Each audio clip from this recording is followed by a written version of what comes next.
नमस्कार, हिमाचल बुलेटिन में आपका स्वागत है। सभी दर्शकों को नववर्ष की हार्दिक शुभकामनाएं। आज के मुख्य समाचार। मुख्यमंत्री श्री सुखविंदर सिंह सुक्खू को प्रदेश के कोने कोने से आए लोगों ने शिमला पहुंचकर नववर्ष की दी बधाइयां। मुख्यमंत्री श्री सुखविंदर सिंह सुक्खू ने कहा, प्रदेश सरकार निराश्रितों के लिए 101 करोड़ रुपए का मुख्यमंत्री सुखाश्रय सहायता कोष करेगी स्थापित। श्री आर.डी. धीमान ने ली राज्य के मुख्य सूचना आयुक्त के पद की शपथ। मनाली पहुंचने पर मुख्यमंत्री श्री सुखविंदर सिंह सुक्खू का लोगों ने किया गर्मजोशी से स्वागत। और अब समाचार विस्तार से। मुख्यमंत्री श्री सुखविंदर सिंह सुक्खू को प्रदेश के कोने कोने से आए लोगों ने शिमला पहुंचकर नववर्ष की बधाइयां दी। विभिन्न राज्यों के मुख्यमंत्रियों, केंद्रीय मंत्रियों, पूर्व मुख्यमंत्रियों, कांग्रेस पार्टी के वरिष्ठ नेताओं, विभिन्न राज्यों के मंत्रियों, विधायकों, विभागाध्यक्षों और अन्य वरिष्ठ अधिकारियों ने भी नववर्ष के अवसर पर मुख्यमंत्री को शुभकामनाएं दी। उप मुख्यमंत्री श्री मुकेश अग्निहोत्री, मुख्य सचिव श्री प्रबोध सक्सेना ने भी मुख्यमंत्री से भेंट कर उन्हें नए साल की शुभकामनाएं दी। मुख्यमंत्री श्री सुखविंदर सिंह सुक्खू ने प्रदेश कांग्रेस अध्यक्ष श्रीमती प्रतिभा सिंह से उनके निवास हॉली लॉज में भेंट की और नववर्ष की बधाई एवं शुभकामनाएं दी। मुख्यमंत्री ने नववर्ष की पूर्व संध्या पर शिमला के प्रसिद्ध माल रोड पर सैर की। उन्होंने इस अवसर पर स्थानीय लोगों और पर्यटकों से बातचीत की तथा नववर्ष की शुभकामनाएं दी। मुख्यमंत्री श्री सुखविंदर सिंह सुक्खू ने कहा कि प्रदेश सरकार निराश्रितों के लिए 101 करोड़ रुपए का मुख्यमंत्री सुखाश्रय सहायता कोष स्थापित करेगी। इस कोष के माध्यम से जरूरतमंद बच्चों एवं निराश्रित महिलाओं को विभिन्न शिक्षण संस्थानों से उच्च एवं व्यावसायिक शिक्षा ग्रहण करने की सुविधा मिलेगी। मुख्यमंत्री ने कहा कि बाल देखभाल संस्थानों में रह रहे बच्चों, संस्थागत देखभाल, फॉस्टर केयर के अंतर्गत लाभान्वित हो रहे सभी बच्चों, नारी सेवा सदन, शक्ति सदन में रह रही निराश्रित महिलाओं और वृद्धाश्रमों में रह रहे आवासियों को इस योजना के अंतर्गत लाभान्वित किया जाएगा। आज शिमला में पत्रकार सम्मेलन को संबोधित करते हुए मुख्यमंत्री ने कहा, सबसे पहले तो आप सबका स्वागत है और आप सबको नववर्ष की बहुत बहुत शुभकामनाएं। नया वर्ष मंगलमय हो हम सब के लिए और साथ में खासकर लोकतंत्र की आवाज़ जो पत्रकार बंधु है, आपके लिए भी मंगलमय हो, सुखमय हो। हमारी सरकार को बने हुए अभी 21 दिन हुए हैं। 21 दिन में सरकार ने समाज के प्रति अपनी सजगता दिखाई है और कुछ फैसले हमने जो लगता था कि हिमाचल की जनता को के संदर्भ में करने चाहिए थे, हमने उन फैसलों को किया है। कई प्रकार की चर्चाएं होती हैं और चर्चाओं का बाजार हमेशा गर्म रहता है, लेकिन मैं कुछ बातें आपके सामने कहना चाहूँगा। आप जानते हैं, मुख्यमंत्री की शपथ लेने के बाद मैं सबसे पहले सचिवालय ने गया और मैं उस बालिका आश्रम में गया।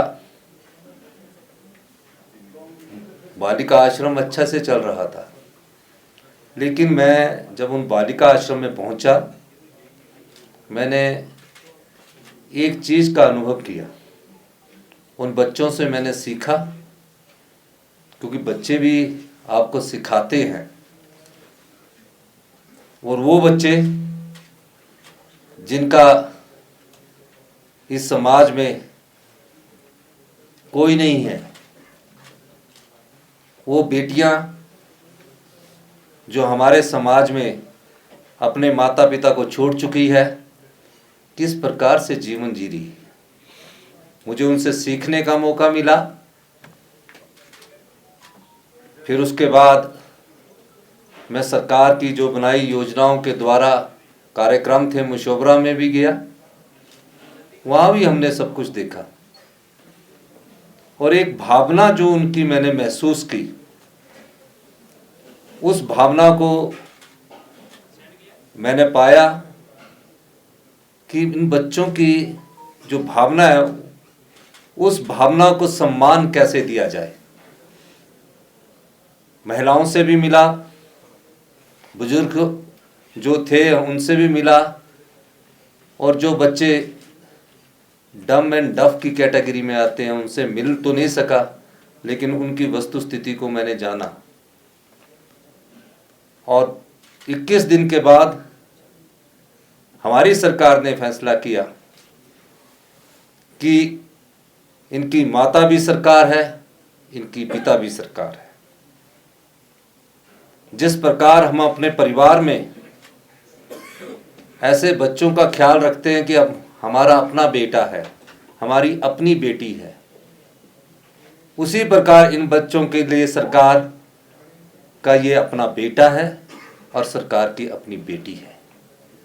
इस दृष्टिकोण से मैंने विभाग के अधिकारियों से चर्चा की। चर्चा करने के बाद पहली बैठक में हमारा ये फैसला हुआ कि इन बच्चों के जिनके कोई भी सहारा नहीं है, सरकार माता है, सरकार पिता है, इसके लिए एक योजना एंड टू एंड लाई जाए।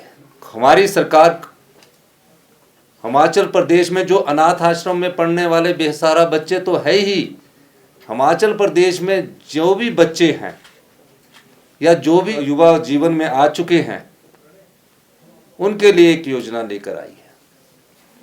कुछ तो आश्रमों में पलते हैं, कुछ को परिवार गोद ले लेते हैं, कुछ अपने रिश्तेदारों के पास रह जाते हैं। पूरे हिमाचल प्रदेश में एक जो अंदाजा लगाया जा सकता है 6000 के करीब बच्चे होंगे।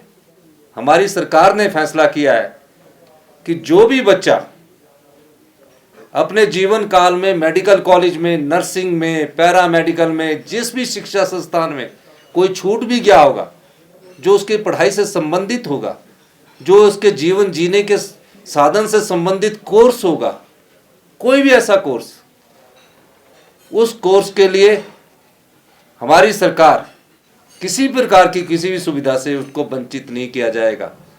यानी कि उसे जेब खर्च के लिए भी वैसे ही पैसे मिलेंगे जैसे वो अपने को चाहते हैं। इसी प्रकार अगर उसने कभी घूमने के लिए जाना है तो वो ये ना ताके कि वो किसी के निर्भर है, सरकार उसकी माता है, सरकार हम उसको वो जेब खर्च तक कभी देंगे, उसको कभी ये महसूस नहीं होने देंगे कि उसकी कोई कमी है उसमें। उसका परिवार हिमाचल प्रदेश सरकार होगी। इस दृष्टिकोण से हमने एक नीतिगत फैसला किया, अपने सब साथियों से चर्चा करके, हमारे चीफ सेक्रेटरी प्रमोद सक्सेना जी से चर्चा करके, सुधा जी से चर्चा करने के बाद हमने एक कोष स्थापित करने की घोषणा की है और ये तुरंत प्रभाव से लागू होगा। इसमें सभी बच्चों को सुख प्रदान हो, कोई उनको ऐसी महसूस ना हो कि हमारे माता पिता इस जीवन में नहीं रहे और हम दुखी मन है, कि दुखी मन से वो कभी मत सोचे, और हम किसी पर निर्भर भी ना हो, उन्हें ये लगे कि आज हम सुख है, हमें सुख मिल रहा है। इस दृष्टिकोण से हमने ऐसे लोगों के लिए मुख्यमंत्री सुखाश्रय सहायता कोष स्थापित करने की घोषणा की है। इसमें 101 करोड़ रुपया उन बच्चों के लिए आज से तुरंत प्रभाव से लागू हो जाएगा। 101 करोड़ रुपया ये कोष होगा, ये एफडी होगी। उनके जीवन जीने के लिए जो भी जरूरत होगी उसको जीने के लिए ये कोष 2023 में शुरू किया जाता है और ये तुरंत प्रभाव से लागू हो गया।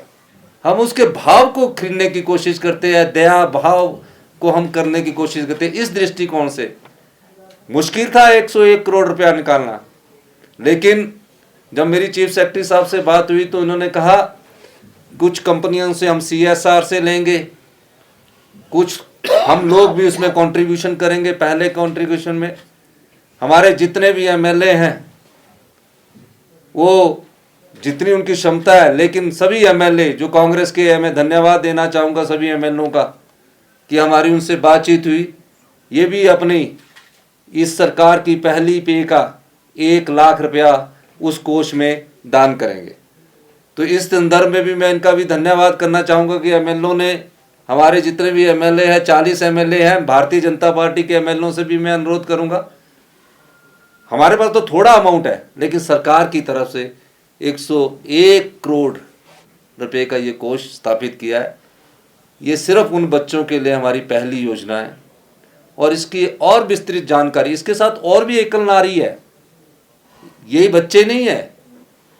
एकल नारी में कोई बेटी हमारी 22-24 साल के बाद भी विधवा हो जाती है, पढ़ना चाहती है, पढ़ाई करना चाहती है, उसको भी पूरा मिलेगा। और इस योजना में जब तक उसको हम जब तक उस बेटी की शादी नहीं हो जाती, शादी का खर्चा भी हमारी सामाजिक कल्याण विभाग उस समय की परिस्थितियों के हिसाब से उठाएंगे। जो अभी लोहड़ी आने वाली है 13 जनवरी को, जितने भी बच्चे हैं उनको हमने फेस्टिवल ग्रांट्स के रूप में 500-500 रुपया देने की, हमने जितने भी बुजुर्ग हैं, महिलाएं हैं, बच्चे हैं, 500-500 रुपया हर फेस्टिव में, दीपावली आएगी, लोहड़ी आएगी, ये आएगी, उनको हर फेस्टिव में हम फेस्टिवल उत्सव प्रोत्साहन राशि देंगे। यानी कि जब बच्चा आता है तो हमारे घर से बेटा ले जाता है कि 500-1000 रुपये के मैंने पटाखे खरीदने, उस दृष्टिकोण से सरकार आगे इस प्रकार के प्रोत्साहन उनको दे रही है। तो ये हमारी योजना थी और इसकी विस्तृत शुरू तो आज से होगी है, बजट में हम उसको और आपके जो योजनाएं होंगी उसकी आपको बताएंगे। राज्य के पूर्व मुख्य सचिव श्री आर.डी. धीमान ने आज शिमला राजभवन में आयोजित समारोह में राज्यपाल श्री राजेंद्र विश्वनाथ आर्लेकर की उपस्थिति में राज्य के मुख्य सूचना आयुक्त के पद की शपथ ली। मुख्यमंत्री श्री सुखविंदर सिंह सुक्खू और उप मुख्यमंत्री श्री मुकेश अग्निहोत्री भी इस अवसर पर उपस्थित थे। कुल्लू जिले के मनाली पहुंचने पर मुख्यमंत्री श्री सुखविंदर सिंह सुक्खू का जिले के विभिन्न हिस्सों से आए लोगों ने पारंपरिक वाद्य यंत्रों की थाप पर गर्मजोशी के साथ स्वागत किया। मुख्यमंत्री के स्वागत के लिए सासे हेलीपैड से मनाली सर्किट हाउस तक सैकड़ों लोगों की कतार लगी रही।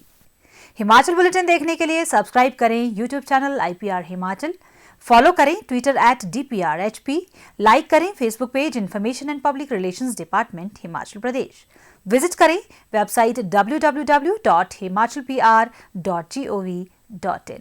इस अंक में इतना ही, कल फिर होगी मुलाकात, दीजिए इजाजत, नमस्कार।